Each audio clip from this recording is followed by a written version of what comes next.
Waking up alone in Paris on your honeymoon is an unsettling start to any day. Hi, I'm Lisa. Our Parisian getaway, meant to be woven with dreams and shared memories, took a dark detour into a web of secrets when I found an odd message instead of my husband beside me one morning. Suddenly, our love story intertwined with cryptic clues and shadowy figures from the past. Venture with me into a Paris that hides its mysteries behind every romantic facade and uncover truths that tested not just our bond, but our very survival.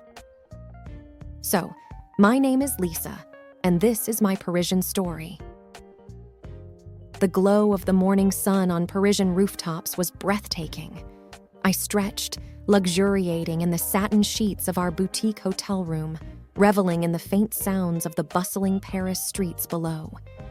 I turned to snuggle closer to my new husband, Alex, but instead of the warmth of his body, I found a cold and empty space. Perplexed, I sat up, scanning the room for any sign of him. His suitcase was still there, clothes thrown casually on a chair from the night before, but no Alex in sight. On his side of the bed, there was a folded piece of hotel stationery. With shaking hands, I opened it. "Morning, love. Took a quick walk to grab some fresh pastries for us. Be back soon." I sighed with relief. But then something caught my eye. On the back of the note, written in a shaky script, unlike Alex's usual neat handwriting, "Don't trust anyone." I felt a chill run down my spine. What was this? A joke? But Alex wasn't one for practical jokes, especially not on our honeymoon. Pulling on some clothes, I decided to go down to the hotel lobby. Maybe he was just there, waiting with a basket of croissants, laughing at his little prank.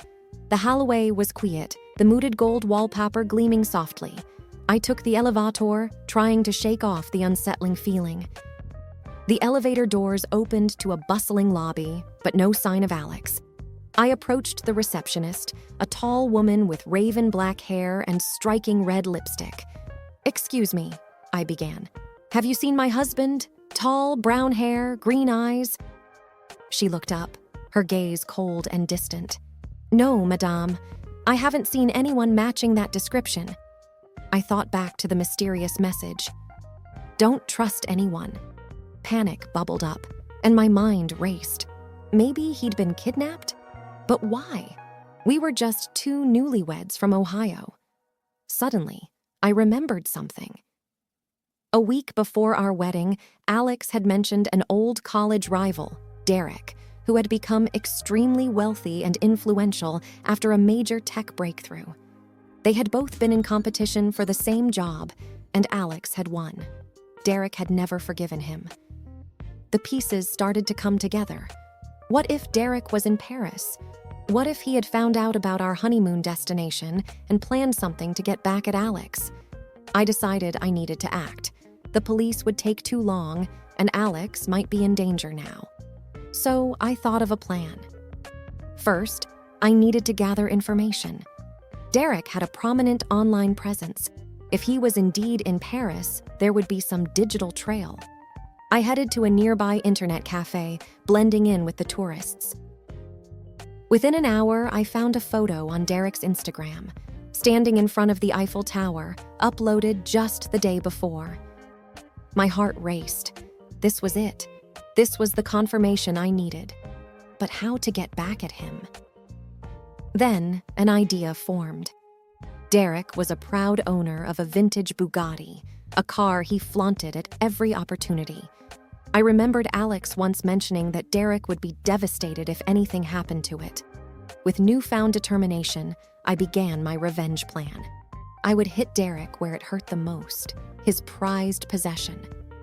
But first, I needed to find out where he was staying, and for that, I needed help. I remembered a contact Alex had mentioned, an old college buddy named Ethan who lived in Paris. I decided to reach out to him.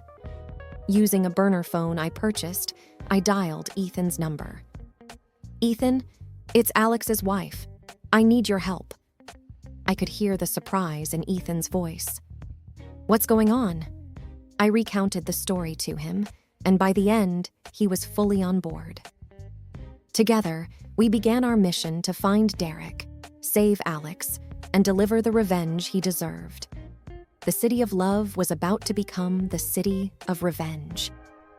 Ethan's apartment overlooked Montmartre, giving a panoramic view of Paris. As I explained the situation, his normally relaxed demeanor turned grim. "So, you think Derek has something to do with Alex's disappearance?" "I'm almost sure of it," I replied, "and we need to act quickly." Ethan thought for a moment. "I might have an idea. I know someone who works at a high-end hotel frequented by the rich and famous. If Derek is in Paris, there's a good chance he's staying there. Let's go." With that, we headed to Le Hôtel du Riche, a luxurious palace where the elite of the world stayed. The opulence was evident in the grand chandeliers, gold accents, and lush velvet drapes. Approaching the concierge, Ethan slipped him a folded note discreetly. The man glanced at it, nodded, and then leaned in. "Room 508. But be careful." With the intel in hand, our next step was to get to Derek's room unnoticed. Using Ethan's knowledge of the hotel's layout, we took a service elevator to the 5th floor. As we neared room 508, we could hear muffled voices. Pressing my ear to the door, I strained to make out the words. It sounded like Derek, and he was arguing with someone. "Shouldn't mess with me. This is too risky." That voice, I gasped silently. It was Alex. Taking a deep breath, I looked at Ethan. "We need a plan," I whispered. Ethan nodded. "First, let's find out where he's parked his Bugatti. We can use that as leverage." A few discreet questions to hotel staff and a generous tip later, we found out the Bugatti was parked in an underground hotel garage. But we needed to make sure Derek knew we had access to it. Pulling out my burner phone, I sent a text to Derek's known number. "How much do you think your precious Bugatti is worth?" Almost instantly, a reply buzzed in. "Who is this?" With a smirk, I sent a photo of the car keys, which Ethan had skillfully swiped from the valet. "Want these back? Release Alex." The message was bold, perhaps too bold, but it was a move I was willing to make. My husband's safety was on the line. Minutes felt like hours as we waited for a reply. Finally, it came. "Meet me at Pont des Arts at midnight. Come alone." I looked at Ethan, determination burning in my eyes. "I have to go. This is the only way." Ethan tried to dissuade me. "It's too dangerous. He's clearly unhinged." But I was resolute. "I can't risk Alex's life. We'll play Derek's game, but on our terms." As evening turned to night, the plan was set. Ethan would watch from a distance, ready to intervene if necessary, while I would face Derek head-on. The Pont des Arts, known as the Lovelock Bridge, was an ironic choice, but it would soon be a symbol of our triumph over betrayal. The Pont des Arts was bathed in a soft orange glow from the surrounding streetlights, creating an eerie yet romantic setting. The Seine flowed below, its waters glimmering in the night. I stood at the center of the bridge, my breath visible in the chilly night air. The usually crowded spot was deserted, save for a few distant lovers sharing whispered secrets. Suddenly, I heard footsteps approaching. Turning, I saw Derek's silhouette emerging from the shadows, with Alex, my husband, tied and gagged, stumbling along beside him. "Derek!" I shouted, my heart pounding. "Let him go!" Derek just smirked. "Give me the keys first." I gripped the Bugatti keys tightly, considering my options. But the desperation in Alex's eyes made the decision for me. I held out the keys. "Release him, and they're yours."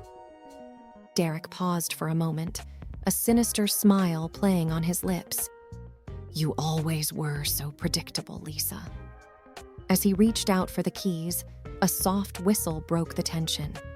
Suddenly, from the shadows, Ethan lunged at Derek, trying to take him by surprise.